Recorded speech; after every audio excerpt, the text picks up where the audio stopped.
You know someone who does this, and maybe you're even that person who posts every single workout session, every gym selfie, every progress photo, and you've probably wondered why they do it, or maybe you've judged them for being attention seekers.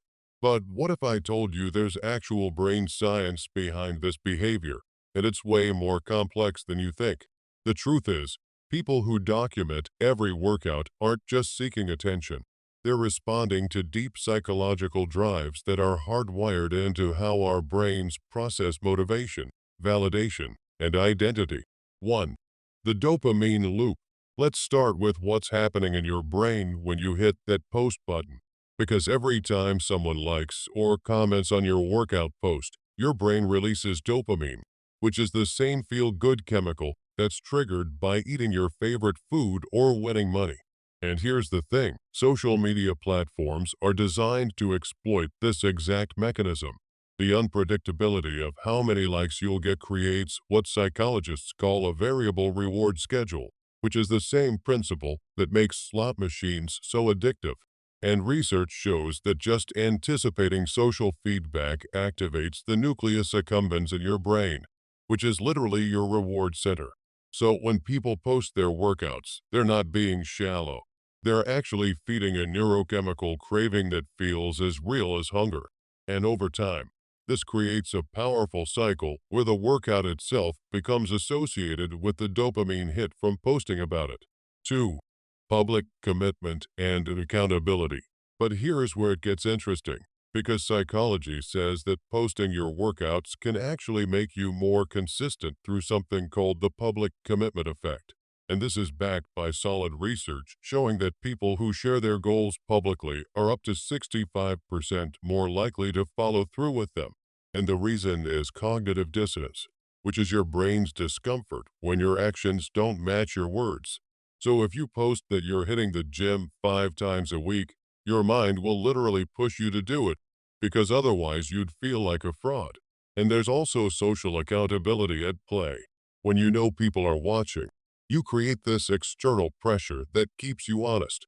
So for many people, posting isn't about vanity at all. It's actually a legitimate psychological tool that helps them stay disciplined and consistent with their fitness journey. 3. Identity reinforcement. Now let's talk about identity.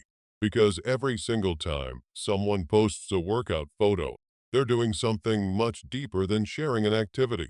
They're actually reinforcing their identity as a fitness person. And psychologists call this identity-based behavior, where you're not just doing something, you're becoming someone. And your brain loves consistency.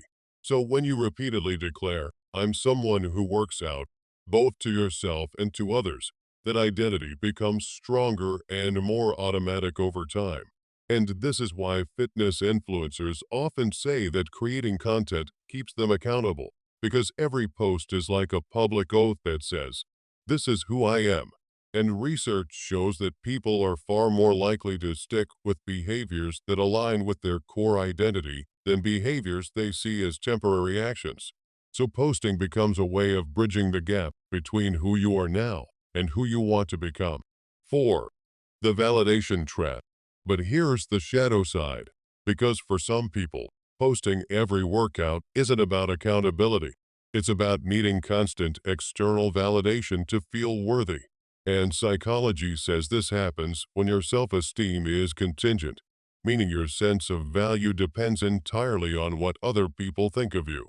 And brain scans actually show that people with lower self-esteem have heightened activity in their reward centers when they receive social feedback, which means they're more dependent on likes and comments than people with healthy self-worth. And the red flags are pretty clear. If you feel anxious when a post doesn't perform well, or if the workout doesn't feel real unless you share it, or if you're constantly refreshing to see the engagement, then you've crossed from using social media as a tool to being controlled by the need for validation. 5. Social comparison and the double-edged sword. And finally, we need to talk about social comparison theory. Because here's the paradox. The person posting might genuinely think they're being inspirational, but for someone else scrolling through their feed, those same posts can trigger feelings of inadequacy, guilt, or failure, and your brain is constantly comparing yourself to others.